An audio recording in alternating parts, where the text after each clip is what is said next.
A Câmara Municipal de Macaé está sempre conectada com o que mais importa, você. Aqui debatemos educação, saúde, segurança e muito mais.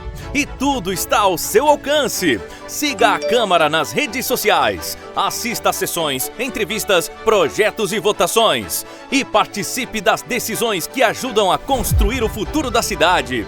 Câmara Municipal de Macaé, sempre conectada com você.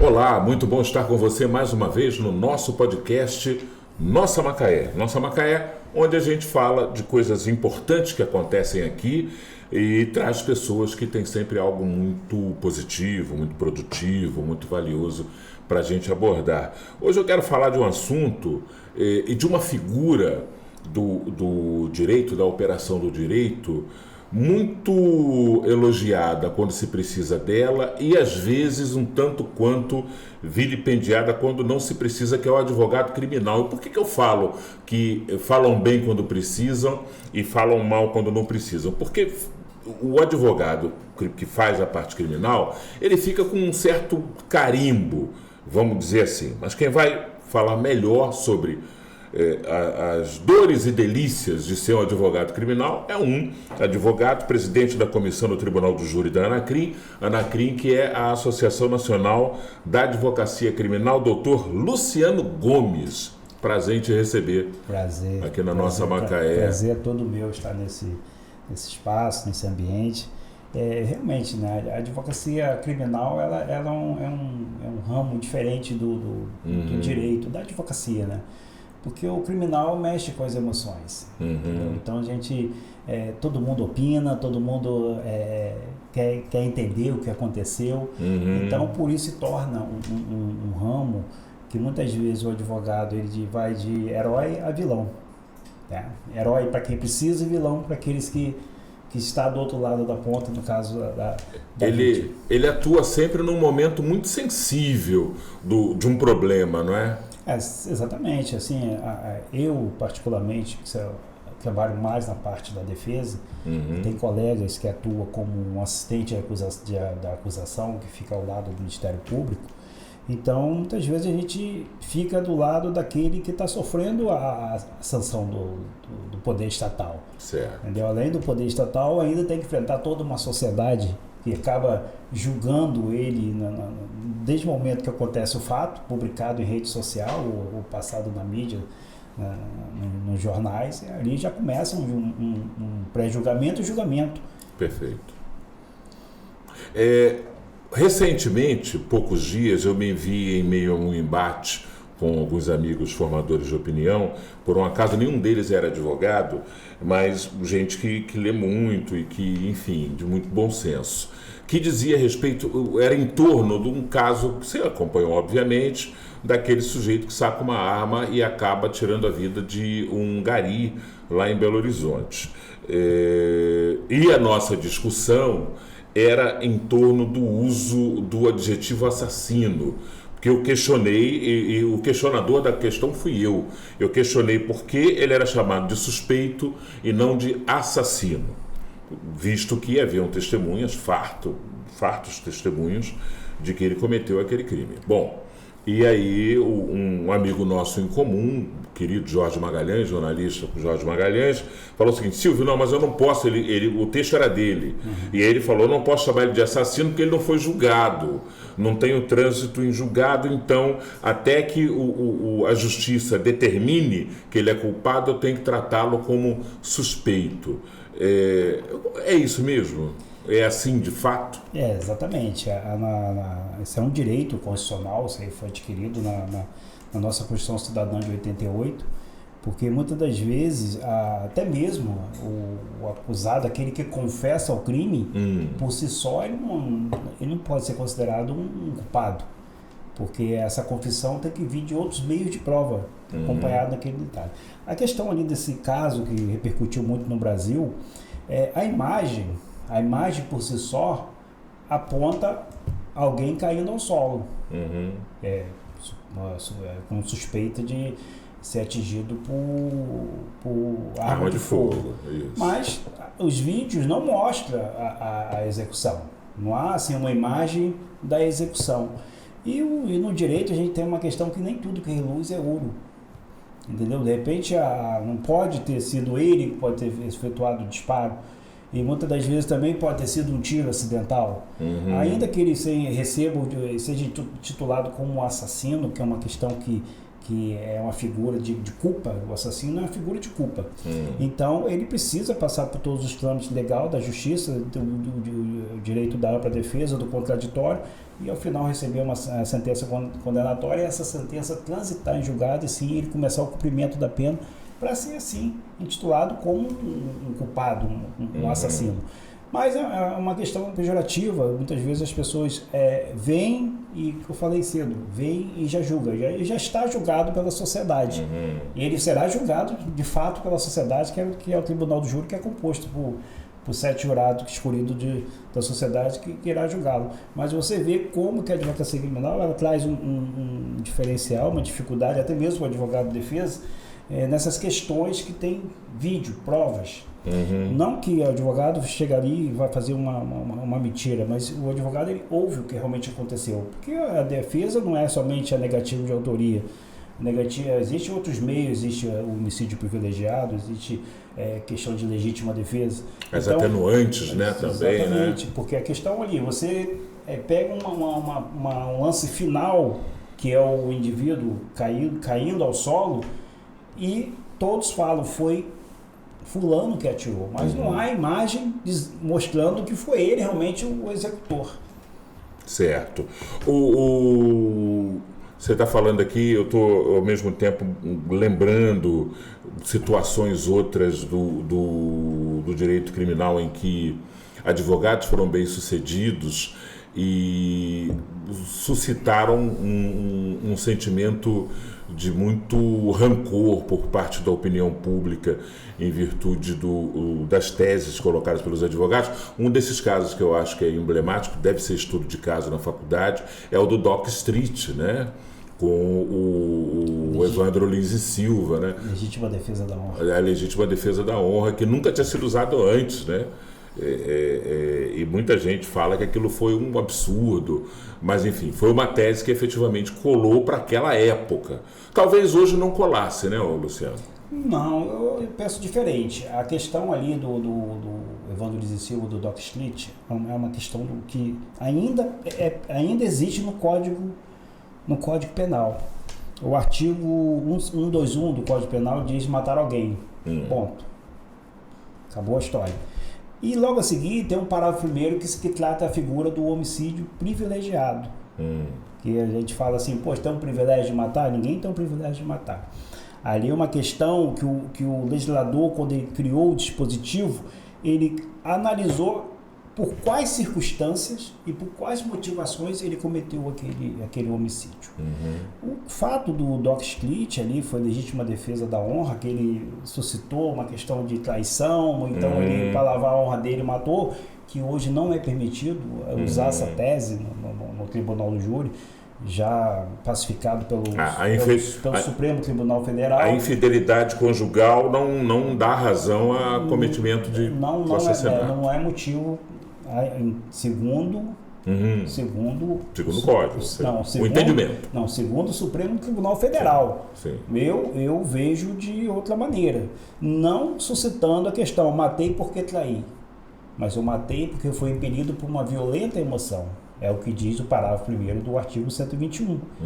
Quando você mata, é movido por uma violenta emoção. Um valor moral, um valor social. Então você comete um delito. Quando a pessoa tem uma suspensão do seu senso de razão? Exatamente. Tanto é que nós temos também, que é um caso parecido, mas é um artigo autônomo, uma questão autônoma, que é o infanticídio. É semelhante ao infanticídio. Que é o crime mais brutal, alguém matar um recém-nascido. Então, quando você mata um recém-nascido, no caso a mãe quando mata o recém-nascido, que anterior, creio que no Código Penal de 1890, até pouco tempo, estava em vigor, a mãe era morta e era sepultada enterrada junto com o filho que a matou. Então, volta o legislador que ele entendeu que, mediante o estudo, por que uma mãe mata o seu próprio filho logo após o nascimento, entendeu que essa mãe ela não está dentro do seu... Tem a depressão puerperal, né? Isso, estado puerperal. Que então, a figura... pena ela é diminuída, a pena é 2 anos. Que é a coisa mais terrível, matar uma criança, a pessoa matou uma criança, um recém-nascido, a pena tem que ser pena máxima. Ou seja, a forte emoção é tão atenuante quanto é, por exemplo, a fome que propicia o furto famélico. Exatamente, nessas mesmas razões.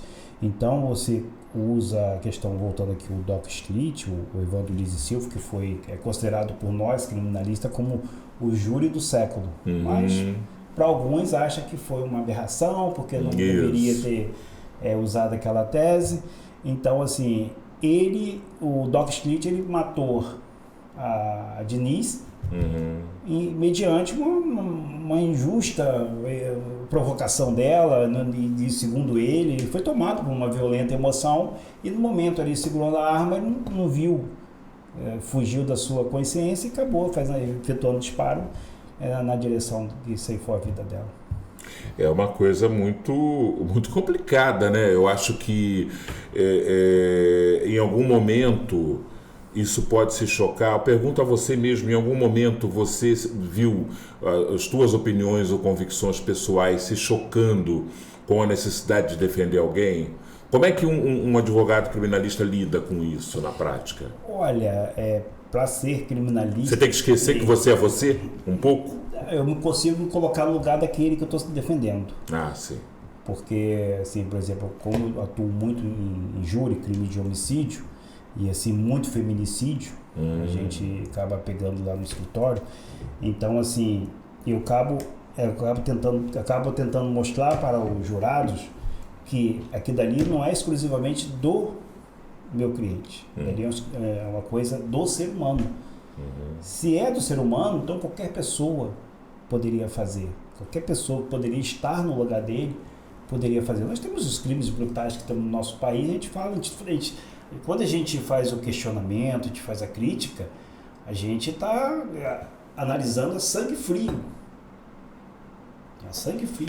Porque na vida, todos nós temos um dia ruim, nós temos um dia mau. E esse rapaz lá de Minas, talvez ele estava no dia mau dele, dia ruim dele. Não justifica isso, aí não vai eximir ele da pena, coisa e tal. Mas eu estou falando da motivação do crime. Porque o crime de homicídio, todo crime de homicídio tem uma motivação. Tem um motivo, ainda que seja banal, que fútil, um motivo irrelevante, mas há uma motivação. Porque às vezes a pessoa, é como um copo d'água, a pessoa, se eu cair numa gota d'água todos os dias, uma hora ele vai transbordar. Isso aí é o ser humano. O ser humano ele é tomado por emoções. Então ele não está livre de cometer um delito, uma vez que muito provocado.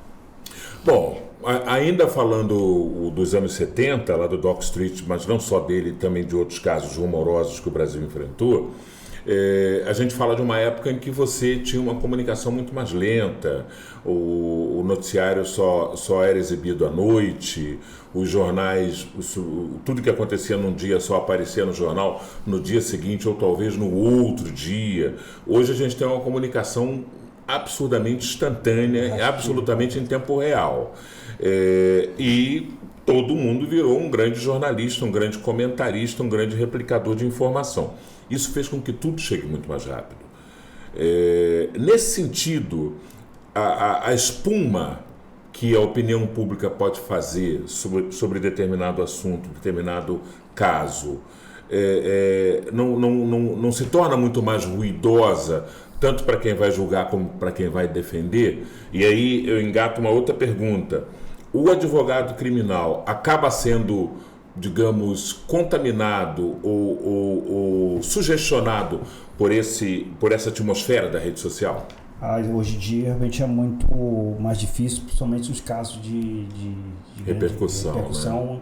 São os casos mais difíceis de defender, porque a gente que atua ali no tribunal do júri, a gente que está na defesa, a gente é atacado. A gente é atacado também. Eu lembro de um episódio que a gente fez um júri em Búzios de uma argentina que foi assassinada, e a família estar desejando a mesma morte para minha filha, entendeu? Como assim, ali está apenas fazendo o trabalho que é a defesa. Mas assim, a opinião pública, ela causa um peso no julgador, até mesmo a dosagem da pena. O júri é diferente porque quem julga é o povo, o juiz ele só dosa a pena, mas ele dosa a pena muito acima porque existe um clamor social muito grande. Então assim, a gente, para fazer a defesa, a gente tem que agir no anonimato possível, evitar bastante a entrevista. Quanto menos você falar, melhor, porque quanto mais você fala, piora. Que a gente vê uns colegas, muitas vezes, eles dando uma entrevista falando que meu cliente é inocente. Ele tem que falar isso lá nos autos, não em rede social, entrevista, essas coisas. Isso aí é uma coisa que acaba incendiando toda uma sociedade que fica ali trazendo a figura do advogado como se o advogado fosse compatível ao crime, como se ele fosse o criminoso também. Ele sabe que matou e está lá defendendo. A gente defende o direito. A gente defende o direito. O crime a gente abomina, mas o direito a gente tem todo o direito de defender o direito. Então é isso que a gente faz. Então, o clamor social é uma coisa que o Cesare Beccaria, que é no livro dos Delitos das Penas, já alertava no século XVII, quando não tinha tanta comunicação. Naquela época já questionava, existe um clamor social para condenar as pessoas. E hoje no Brasil a gente vê muita condenação porque tem um clamor social.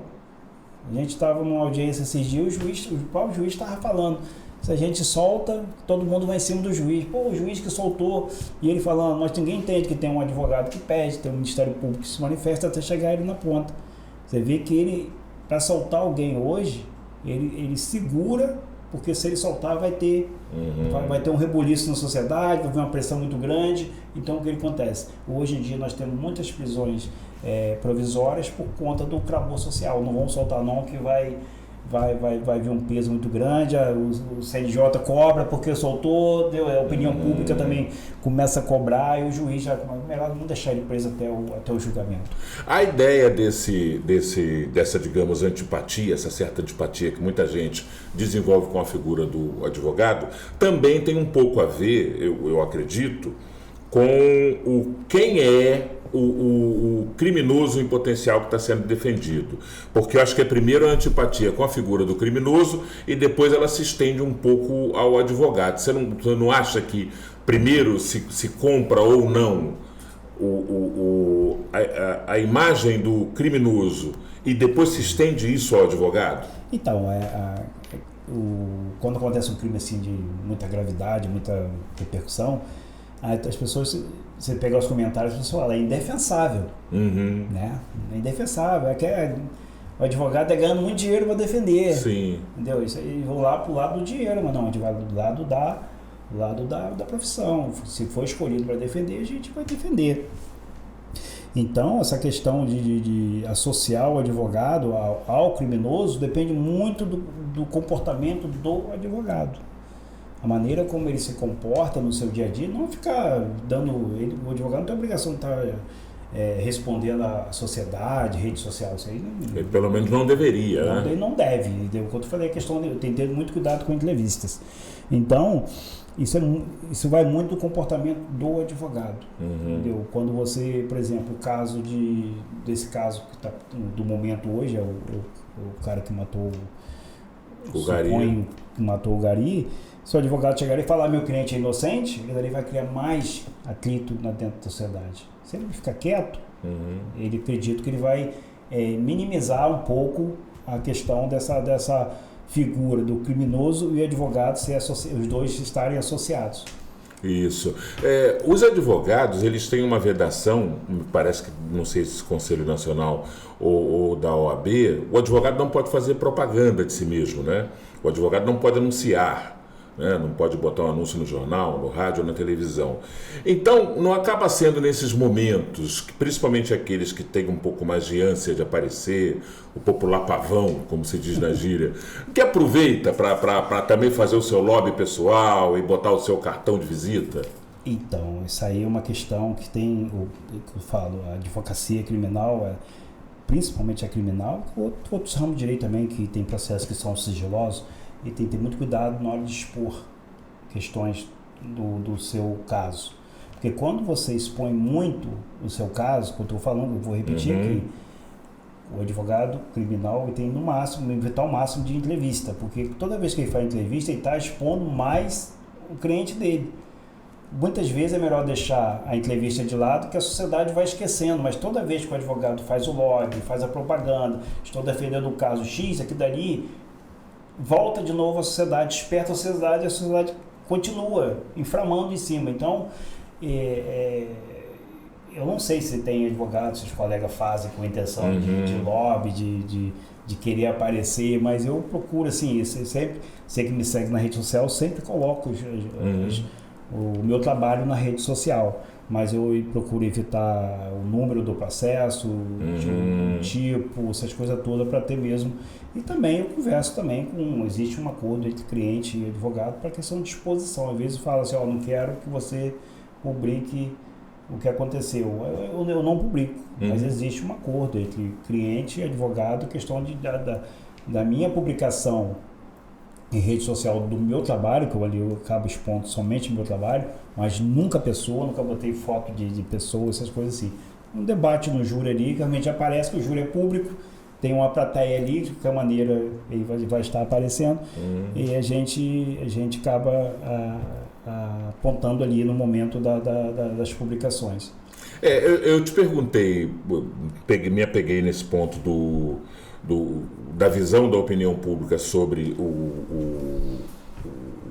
vamos ser o suspeito, vamos falar assim, por conta de 2 casos, e em ambos a gente já tinha a figura da rede social pautando as discussões. E eu percebi abordagens diferentes da opinião pública sobre os advogados a partir dessa análise sobre quem eram os suspeitos. O primeiro caso é o caso do filho do Ike Batista, que atropela um cidadão no acostamento da Via Dutra, na altura de Paracambi, em altíssima velocidade, foge, mata o homem, era um trabalhador, um pedreiro, esse homem morre lá na beira da estrada sem socorro. Era o filho do Ike Batista com uma Lamborghini, né? Uma coisa assim. E o outro, mais recentemente, o rapper Oruan, né? No caso do rapper Oruan, todas as vezes que houve alguma manifestação dos seus advogados, a opinião pública cai matando no advogado, cara, porque... E aí eu vejo que já tem uma antipatia com o suspeito, e há essa transferência. Enquanto lá no caso do filho do Ike Batista, as pessoas não comentavam sobre o advogado. Até aquelas que comentavam contra o Thor Batista, indignadas, ficavam ali no não, porque ele fugiu, porque ele não prestou socorro, mas o advogado passou incólume. Então, eu vejo que tem também essa coisa. Se eu não gosto desse suspeito, eu faço uma certa transferência para a figura do advogado dele. Mas se o suspeito me é um pouco assim, eu alivio. E nessas aí, eu tenho a sensação que o advogado acaba, não digo se dando bem, mas ele fica preservado. No caso do advogado do Thor Batista, por exemplo. Fica preservado realmente. Na tua experiência como advogado criminal, fazendo júri, qual o maior aperto que você já passou? Que você lembre? A gente já passou bastante aperto. Imagino. A gente teve um júri que a gente fez em Campos de Goytacazes, um júri assim meio complicado, que a gente teve que sair escoltado da cidade pela polícia. Da cidade? E o meu cliente foi condenado. Sim. E os 2 foram condenados. A pena não era que a pena, a gente conseguiu reduzir bastante a pena, que dali causou Foi a redução que revoltou o povo? Isso, a gente teve que sair, a gente pediu o apoio ao juiz para que acompanhasse a gente na saída de fora até a saída da cidade. Então, assim, a gente... de Búzios também foi um júri assim, muito complicado, muita gente também, as pessoas revoltadas. A chegada do advogado é um momento assim, muito complicado. A gente sempre, assim, quando o júri tem muita repercussão, a gente comunica ao juiz, pede para estacionar o carro dentro do fórum. E em campo a gente conseguiu estacionar o carro dentro do... Já para não dar muita sopa, né? Mas na saída foi meio complicado. Na saída já eles ficaram ali olhando, tiraram foto do carro. Caramba. Mas em Búzios a gente não conseguiu, a gente teve que estacionar o carro no meio do povão. E Búzios é estreitinho demais, né? Muito então, estrangulado. Assim, a gente passa por essas questões, mas assim, não há o perigo da profissão, não vejo o perigo da profissão. O que eu sempre digo, acho que a maneira como o advogado se comporta é que ele recebe o respeito. Sim. Se ele se comporta com respeito, se ele tem respeito à vítima, que isso eu sempre prezo por isso, respeitar a vítima. Então, vilipendiar a imagem da vítima não é uma boa estratégia. Nunca. Porque ali a gente precisa saber que do outro lado tem uma família que está sofrendo por um ente querido que foi assassinado. E muitas vezes, por exemplo, o crime que a gente usa a tese de homicídio privilegiado, muitas vezes a gente tem que demonstrar por que ele cometeu o crime. E muitas vezes aquela vítima não era uma pessoa boa, entendeu? Mas a gente procura não desmoralizar a vítima. Não revitimizá-la, né? Porque o STF, ele cassou isso do advogado, que no tribunal do júri prevalece a plenitude da defesa, você pode usar todos os meios de defesa, o STF acabou cassando, botando um limite na defesa, porque eu entendo também porque, por exemplo, o cara que mata em razão do adultério, da traição, para ele sustentar, ele tem que manchar a imagem da vítima. Então, se você pega um processo desde o início e já começa a manchar a imagem da vítima, isso inflama uma parte do processo que é a família, que é os amigos da vítima. Então, assim, você tem que ter cuidado, você tem que ter decência, você tem que ter, principalmente no momento de você falar alguma coisa fora do processo, você nunca citar, matou por isso ou por aquilo, entendeu? Por isso que eu bato na mesma tecla, evitar a entrevista, no caso principalmente de homicídio, é um caminho seguro para você terminar o processo sem nenhum problema. Eu fico imaginando também uma fonte, um fator, de repente, de tensão em algum momento, é quando você vai defender alguém e acaba que você não logra êxito, ou seja, aquela pessoa é condenada, nada dá certo. Como é que fica o ânimo dessa pessoa com o advogado, às vezes? Então, eu particularmente, eu sempre procuro falar a verdade, tá? Eu procuro, desde o início do processo, colocar aquilo que pode dar errado.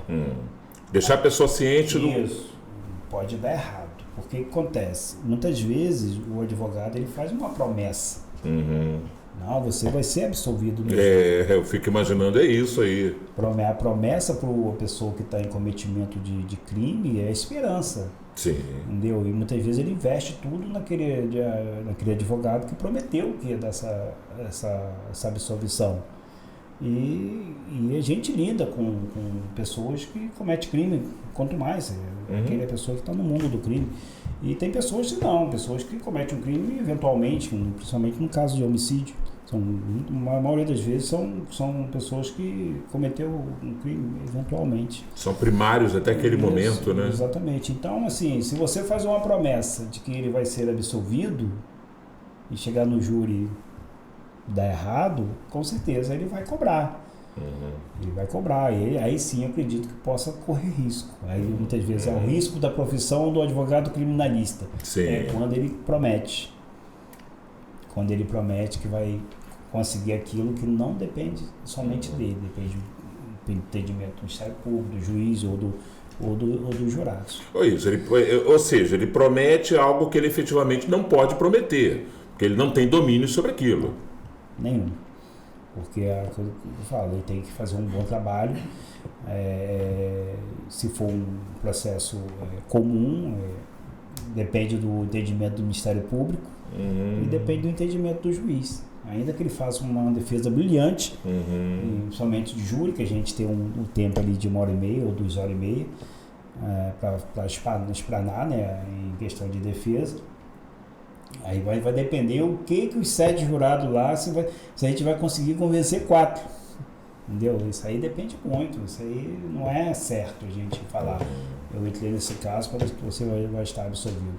Até porque, né, a gente volta nesse ponto, numa era em que as opiniões estão sendo formadas muito antes do dia de julgamento e as condenações idem também acontecem muito antes, os jurados podem chegar ali totalmente já convencidos de um veredito e você pode ter muita dificuldade de reverter. Não, com certeza, porque, por exemplo, o jurado é uma pessoa da sociedade. Vamos botar aqui Macaé. Macaé é uma cidade, em tese, não é uma cidade não é tão grande, é uma cidade de muita proporção, mas quando acontece um caso de repercussão aqui, todo mundo fica sabendo.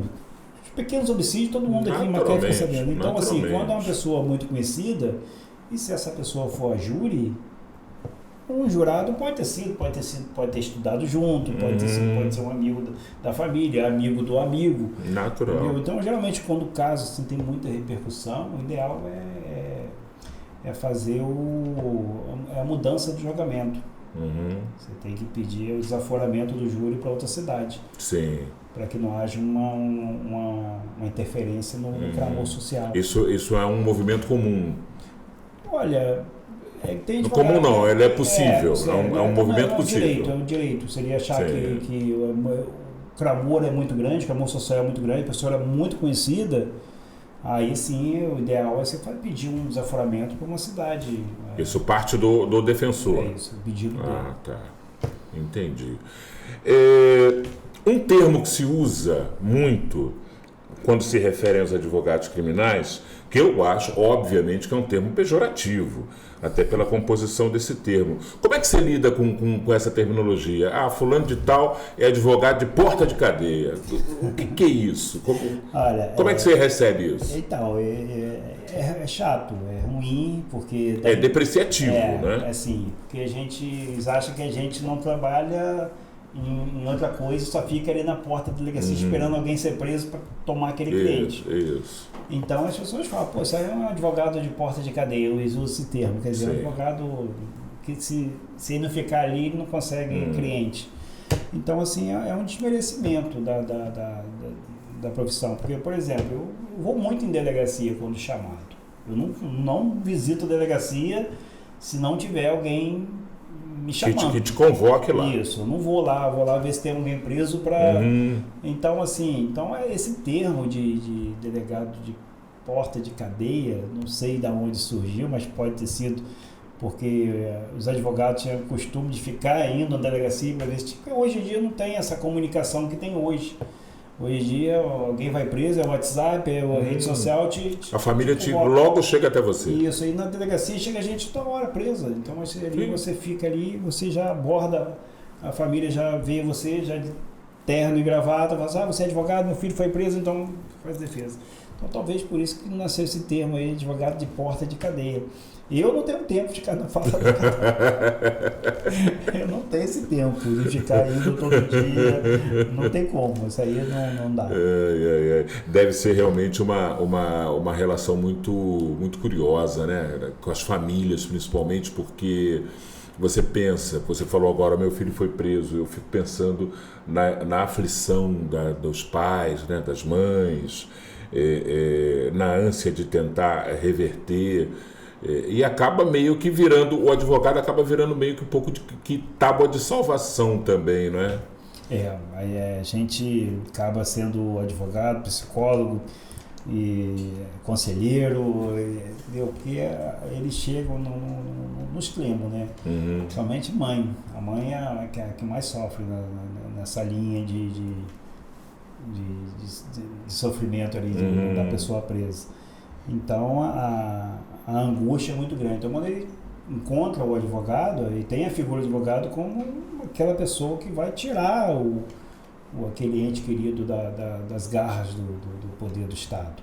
Então ele sim acaba tendo essa relação, essas relações acabam se aproximando e muitas das vezes a gente acaba até trabalhando até além daquilo que é a advocacia.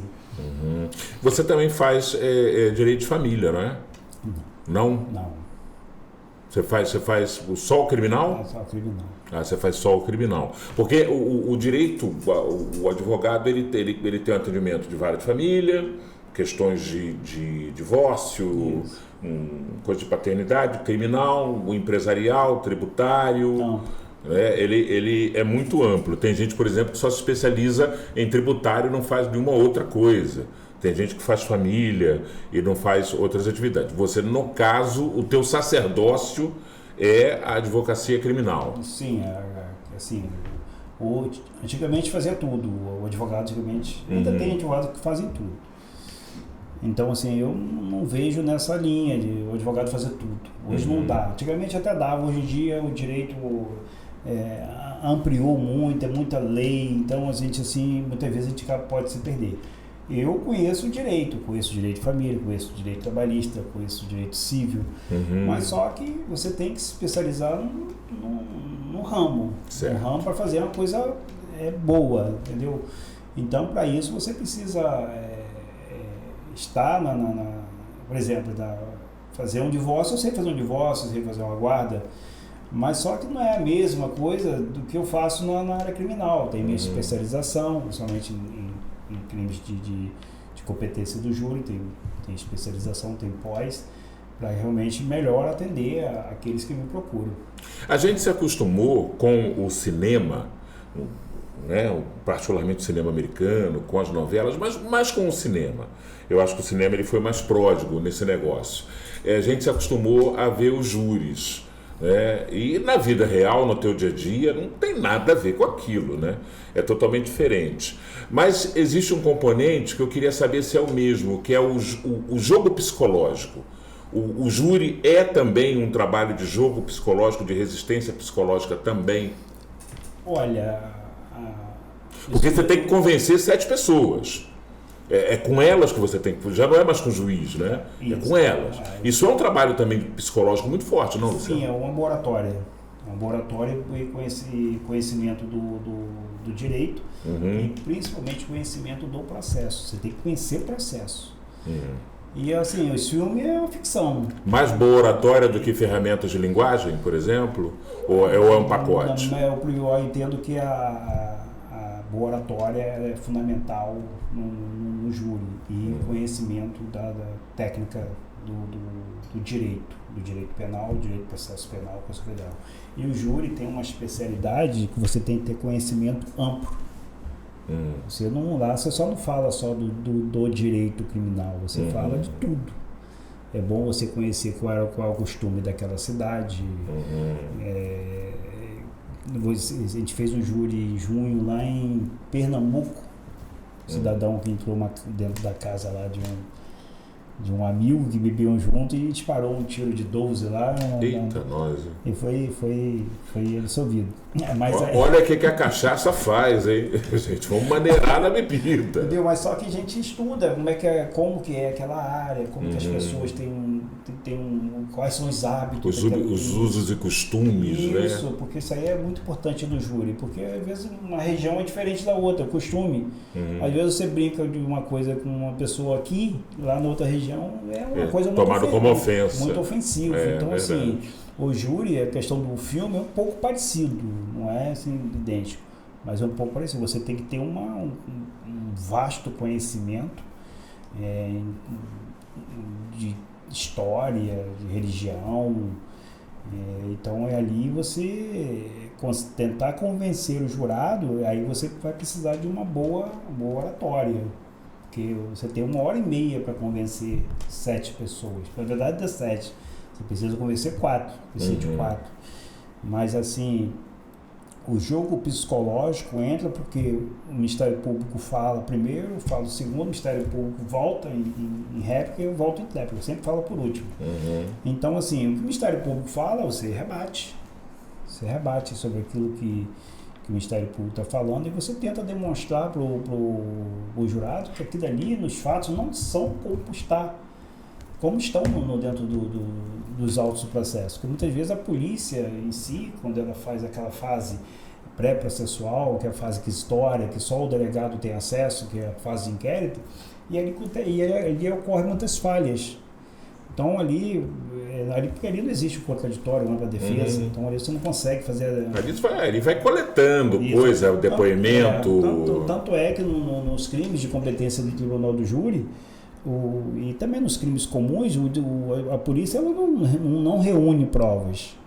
A polícia não caça prova, a polícia caça indícios, vestígios e indícios. Quem cria a prova é o Ministério Público. Então, nos crimes do Tribunal do Júri, como ele é bifásico, ele tem a primeira fase e a segunda fase. A primeira fase é a fase de conhecimento, se vai levar ele a julgamento popular ou não, que é por meio da sentença de pronúncia. E o juiz, quando ele fundamenta essa sentença de pronúncia, ele não pode nem citar que o fulano de tal cometeu o crime, é acusado. Ele tem que citar que há indícios suficientes para levar ele ao julgamento perante o Conselho Popular. Se ele botar ali, eu reconheço que ele é o autor, que ele realmente cometeu o crime, a sentença, aí a pronúncia tem que ser anulada.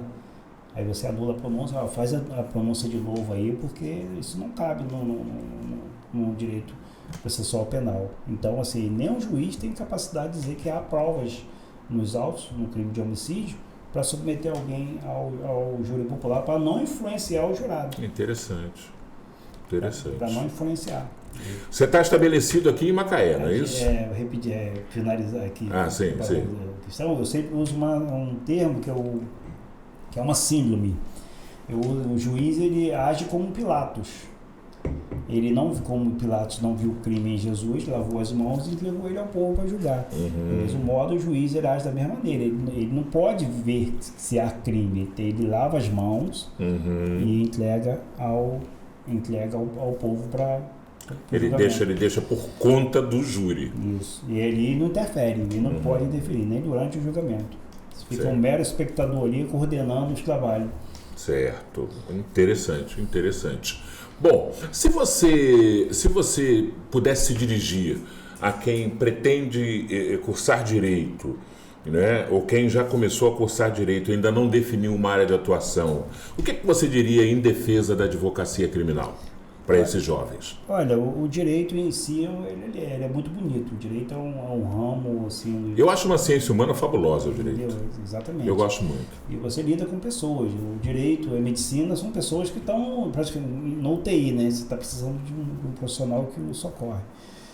Então, para os jovens de advogado, a área criminal, que é a mais sedutora que tem, ela seduz pela visibilidade, todo mundo quer saber quem é o advogado, quem é o advogado daquele criminoso, todo mundo quer saber.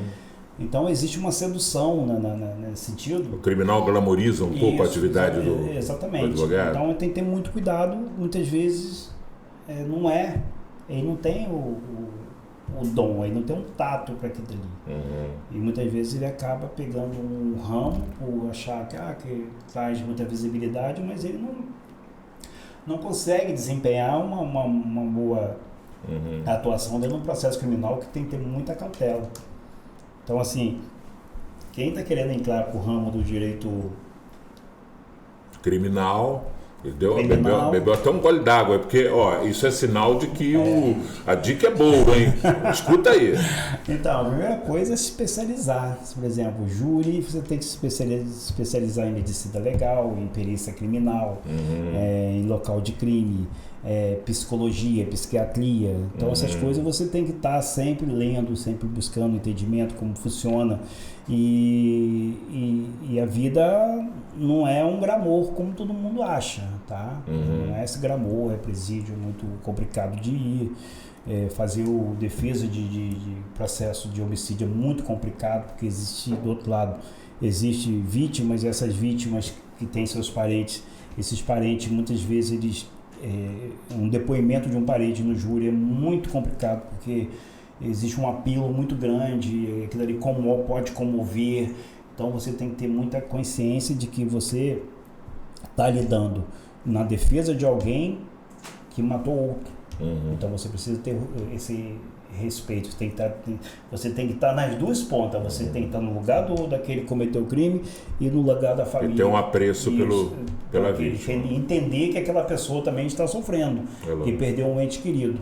Então, assim, você não pode banalizar o direito criminal, como a gente vê, infelizmente, o Tribunal do Júri tem sofrido uma banalização, pessoas virando cambalhota.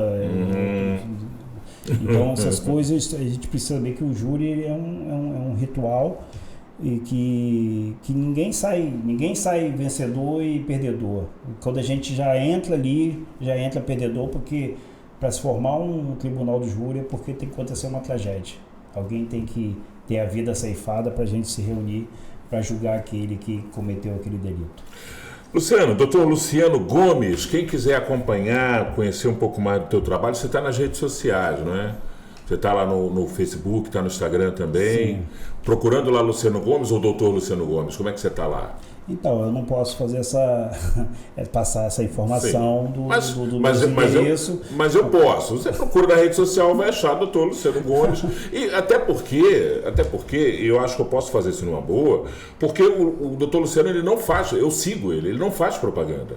Aí que tá, ele fala do dia a dia dele, pegando a estrada, indo para outro município, para fazer júri, às vezes dá pinceladas sobre momentos de euforia ou de satisfação pelo trabalho desempenhado, mas não faz uma propaganda comercial.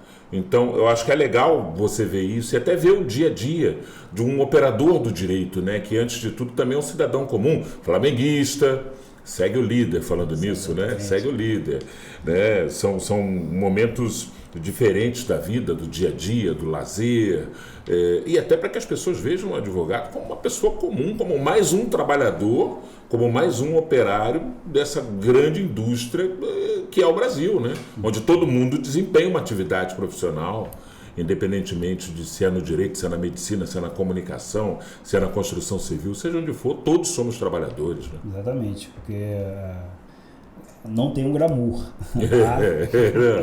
Isso é importante. Não tem esse glamour que todo mundo pensa que a advocacia criminal não tem. Ela é pedreira, né? É pedreira, mão na massa, estudo, entendeu? Semana mesmo a gente tem júri, então assim, a gente sempre estuda, se dedica. Tem que ser, né? Muitas vezes a gente pensa, a vida é boa, que a vida é tranquila. Não é. O telefone de manhã já toca, de noite já toca. Eu ali, a doutora Bruna minha fica estressada, mas é muito... Sacerdócio tem disso. Exatamente, isso aí é uma coisa que a gente tem que atender.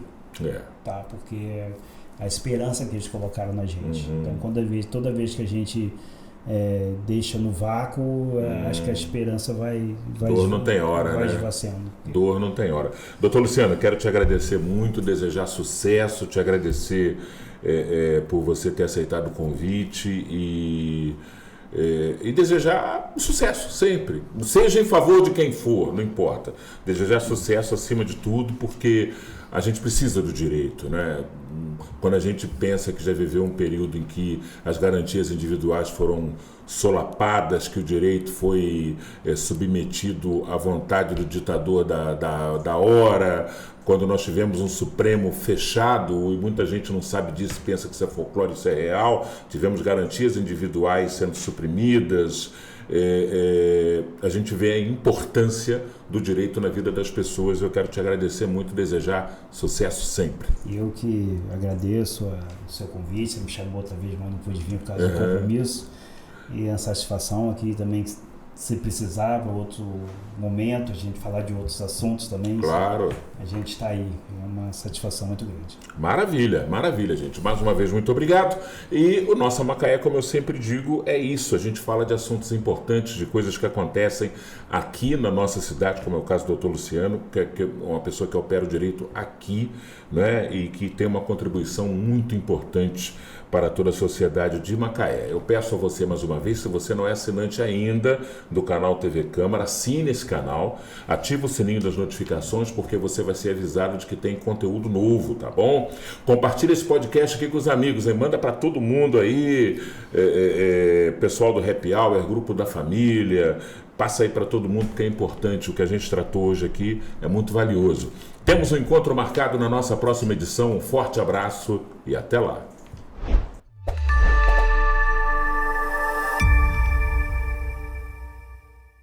A Câmara Municipal de Macaé está sempre conectada com o que mais importa, você. Aqui debatemos educação, saúde, segurança e muito mais. E tudo está ao seu alcance. Siga a Câmara nas redes sociais. Assista a sessões, entrevistas, projetos e votações. E participe das decisões que ajudam a construir o futuro da cidade. Câmara Municipal de Macaé, sempre conectada com você.